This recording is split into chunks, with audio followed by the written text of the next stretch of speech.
আজকে আমরা সেজো বাও মুভির পরের পর্বের সম্পর্কে জানব। এই ইনপুটে মূলত ৯০-এর দশকের সফল পারিবারিক নাট্যধর্মী চলচ্চিত্রের সুপরিচিত অভিনেত্রী চুমকি চৌধুরী সম্পর্কে তথ্য রয়েছে। চুমকি চৌধুরী বাংলা সিনেমা জগতের একজন অত্যন্ত পরিচিত ও লক্ষ্মী প্রতিমাসম অভিনেত্রী, যিনি মূলত ৯০-এর দশকে বহু সফল পারিবারিক নাট্যধর্মী চলচ্চিত্রে অভিনয় করেছেন।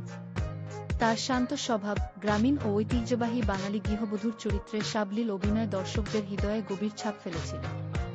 এই সিনেমার মূল প্রেক্ষাপট, চরিত্রায়ন এবং কাহিনীর গভীরতা দর্শকদের মনে এক অনন্য জায়গা তৈরি করে নিয়েছে। প্রত্যেকেই তাদের নিজ নিজ চরিত্রে অত্যন্ত সুন্দর অভিনয় উপহার দিয়েছেন। এই সিনেমাটি বা ব্যক্তিত্বর অবদান চলচ্চিত্র জগতে চিরস্মরণীয় হয়ে থাকবে এবং সিনেমা প্রেমীদের হৃদয়ে এটি দীর্ঘকাল দাগ কেটে যাবে। এর গল্প বা জীবন কাহিনী আমাদের বিনোদন দেওয়ার পাশাপাশি অনেক গুরুত্বপূর্ণ শিক্ষা প্রদান করে।